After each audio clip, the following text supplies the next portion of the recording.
दिवस एकदम भारी ना. अरे ही जागा तर आपली अड्डा झालीये. इथे बसून गप्पा मारण्याची मजा आहे ना ती कुठेच नाही.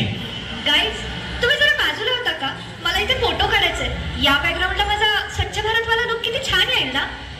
पण शालू हे बघ ना किती कचरा आहे. इथे फोटो कसा काढणार?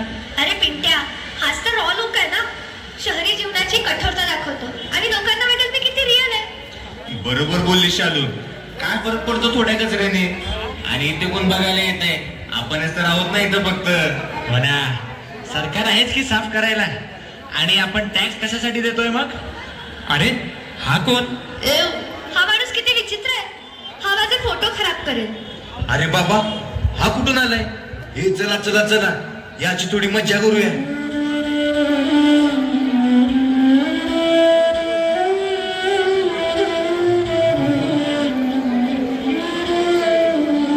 पोरांनो, काय करताय?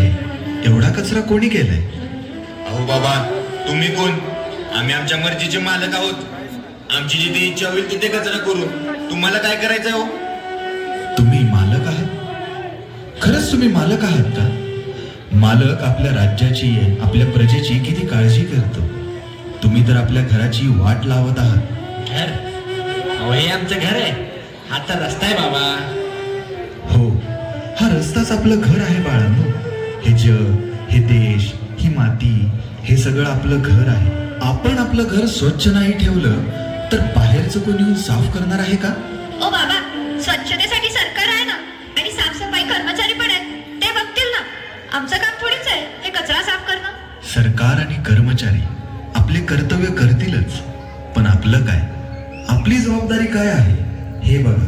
हा कचरा म्हणजे आपल्या समाजाला लागलेला एक रोग आहे. हा रोग जर आपण दूर केला नाही तर आपला समाज निरोगी कसा होणार? अहो बाबा, तुमचं प्रवचन ऐकायला आम्ही काय मंदिरात आलोय का? आम्ही मस्त टवाळकी करत होतो. तुम्हाला मी एक गोष्ट सांगतो.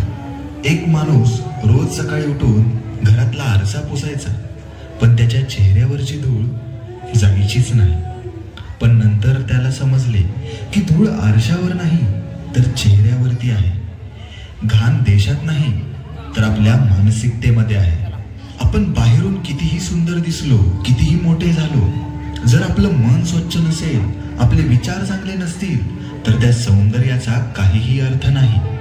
हा कचरा फक्त रस्त्यावरचा नाही, हा आपल्या मनातला कचरा आहे. जोपर्यंत आपण तो मनातून काढणार नाही तोपर्यंत बाहेरची स्वच्छता होणार नाही. म्हणजे हा कचरा रस्त्यावरचा नाही, आपल्या मनात पण आहे.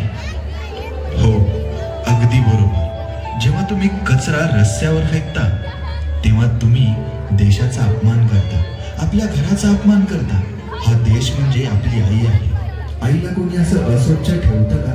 खरे बाबा, मी तर या सेल्फीच्या नादात याचा विचारच केला नव्हता. आम्हाला माफ करा बाबा, आम्ही तर फक्त गंमत करत होतो. पण तुम्ही जे बोललात ते खूप महत्वाचं आहे.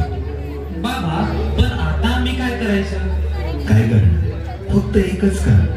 आजपासून हा नियम अंगवळणीला लावा. तिथेच कचरा टाका जिथे त्याची जागा आहे. आणि दुसरी गोष्ट म्हणजे आपल्या आजूबाजूला कचरा कोणी करत असेल तर त्याला प्रेमाने समजावून सांगा. त्याला स्वच्छतेचे महत्त्व पटवून द्या.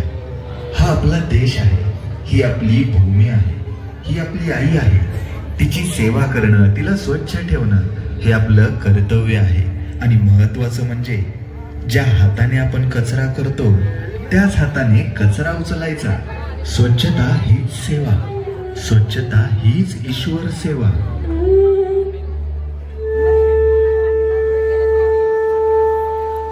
अरे देवा, मी हे काय केलं? माझी पण चूक झाली. चला, आजपासून आपण स्वच्छता दूत बनवूया आणि सगळ्यांना स्वच्छतेचं महत्त्व सांगूया.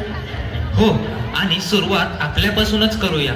आपण सगळेजण इथे आलो आहोत तर आपल्या हातून चुका होऊ नये याची आपण काळजी घेऊया.